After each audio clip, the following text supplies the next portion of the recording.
여러분, 요즘 주식 커뮤니티에서 핫한 뉴스 하나 들으셨나요? 바로 HLB가 300억 원 규모의 전환사채를 발행하면서 진양곤 회장이 직접 자금을 투입했다는 소식입니다. 이 소식이 퍼지자마자 투자자들 사이에서는 주가가 곧 터진다는 기대감이 급물살을 타고 있죠. 과연 진짜 급등이 시작될까요? 아니면 미끼 상승일까요? 이 영상에서는 숫자와 증거만으로 팩트체크부터 시나리오 분석까지 끝까지 밀어붙일게요. 끝까지 들으시면 여러분만의 판단 기준을 확실히 세울 수 있을 겁니다. HLB의 본업은 바이오 기반 신약 개발입니다. 간암 치료제 리보세라닙이 대표 파이프라인이죠. 여기서 키포인트는 아직 상업화되지 않았다는 점입니다. 그러나 실적을 보면 2023년 기준 매출 370억, 영업손실 600억 이상, 개발비 태우는 소각루이라는 비판이 꾸준히 나옵니다. 그런데도 시총은 1조 원을 웃돌았죠. 이건 바로 간암 대박 기대감이라는 서사 때문입니다. 시장은 항상 미래를 반영한다는 증거죠. 참고로 리보세라닙은 미국 FDA가 3상을 승인했지만 임상 3상 데이터는 아직 공개되지 않았습니다. 남은 리스크가 크다는 의미입니다.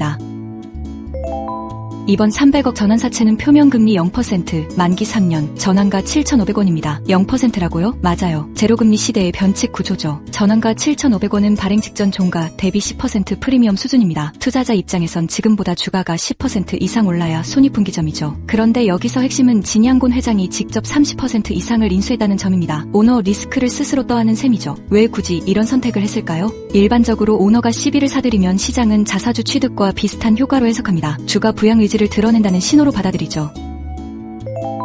2019년 A바이오 회사 오너 50억 시비 인수 3개월 후 주가 85%, 미국 임상 호재와 맞물려 시너지 폭발했죠. 2021년 비제약 회사 오너 100억 시비 인수 1개월 10% 반짝 상승 후 마이너스 40% 하락, 결국 개발 실패로 묻지마 상승이 증발했습니다. 2023년 CL스퀘어 오너 70억 시비 인수 주가 변동 3%, 별다른 재료 없이 횡보, 결국 시비 만기 때까지 박스권. 결론은 오너 시비 인수 무조건 상승이라는 공식은 없다는 점입니다. 개발 파이프라인의 임상 결과가 최종 변수입니다.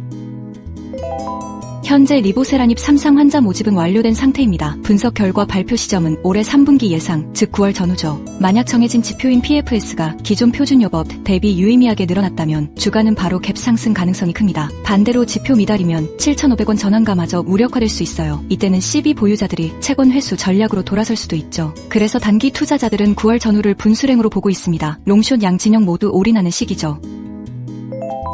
HLB 측은 300억 중 상당 부분을 리보세라닙 글로벌 임상 확장과 CMC 비용으로 쓴다고 밝혔습니다. 임상 데이터 후속 마케팅이죠. 그러나 지난해 분기 말 기준 현금 및 현금성 자산은 약 1,400억 원, 당장 돈이 부족한 건 아니에요. 그럼 왜 굳이 빚을 지고 추가로 300억 조달했을까요? 한 가지 해석은 현금 보유량을 안전한 수준 이상으로 확보하려는 전략입니다. 만약 FDA 허가를 받으면 본격 상업화에 필요한 물량 확보 자금이 필요하거든요. 또 다른 해석은 재무 레버리지입니다. 개발 성공 시 주가 상승으로 인한 주주 이익 시비 이자 부담, 실패 시엔 오너가 직접 떠안으니 외부 투자자 위험.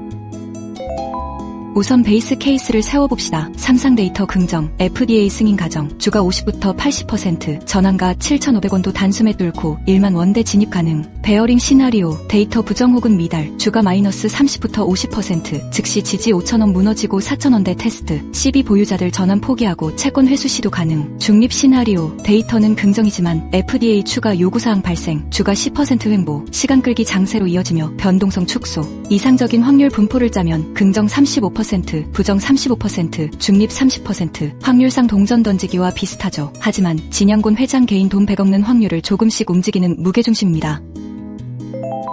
1. 리스크 허용 한도 먼저 정하기. HLB는 변동성 폭탄주 같은 종목입니다. 포트폴리오 비중 5% 초과 금지, 원금 손실 각오는 필수죠. 이 데이터 발표 전 분할 매수 전략, 7,000원, 6,500원, 6,000원대로 내려갈수록 소량씩 균등 분할, 한 방에 올인하면 뇌절 각오해야 합니다. 3. 투자 심리 체크. 주가 급등 뉴스 나올 때마다 진짜로 오르네 하고 충동 매수 유혹이 오죠. 이때 반드시 미니멀리스트 시나리오를 먼저 상상해보세요. 그리고 절대 레버리지는 금물입니다. 바이오는 연쇄 마진콜의 지옥을 경험할 수 있어요. 정말 오른다 해도 빚내서 산 물량은 한 번에 날려버릴 수 있어요.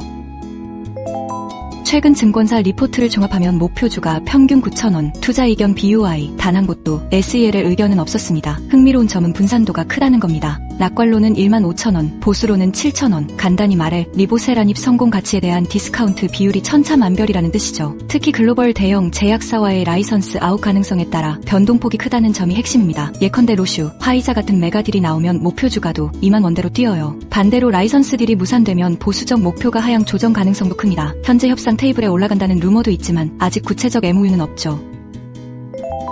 첫째, 12양도가 가능해지는 시점은 발행 후 3개월 뒤입니다. 7월 중순부터 보호예수 해제 물량이 쏟아질 수 있어요. 단기 급등 후 차익 실현 물량이 몰릴 수 있습니다. 둘째, HLB는 과거 물적 분할과 관련해 소액주주들과 갈등을 빚었습니다. 주주 친화보다는 오너, 중심 이미지가 강해요. 기관들도 이 점을 눈여겨봅니다. 셋째, 미국 바이오 섹터 조정 리스크입니다. 올해 상반기 나스닥 바이오 지수는 이미 마이너스 8%, 글로벌 리스크 오프 시 한국 바이오주도 덩달아 타격받죠. 따라서 단기 급등 시 7,500부터 8,000원 구간에서 스윙 트레이더들은 차익 실현 물량을 염두에 둬야 합니다. 캔들 꼬리만 길게 달리는 패턴이 반복될 수 있어요.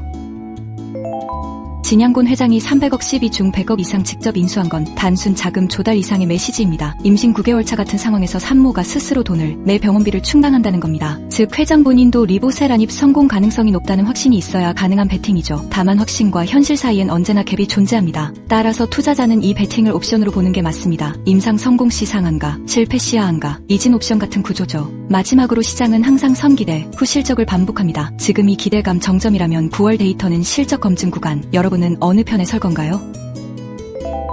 지금까지 진양곤 회장의 300억 12, 리보세라닙 임상 일정, 과거 사례까지 총정리했습니다. 핵심은 내 돈으로 직접 베팅했다는 신호와 임상 결과라는 변수 하나에 달렸다는 점이죠. 영상 보신 여러분은 어떤 전략으로 접근하실 건가요? 댓글에 저는 전략입니다 라고 남겨주시면 제가 직접 답변 드릴게요. 그리고 구독과 좋아요는 데이터 발표 전까지 지켜보겠다는 의지 표시, 알림 설정까지 꼭 해두세요. 9월 결과 나오는 그날 실시간 분석 방송 찾아뵐게요. 모두 현명한 투자하시길 바라며 다음 영상에서 또 뵙겠습니다. 고맙습니다. 영상 끝까지 시청 후 구독, 알림 설정 잊지 마세요.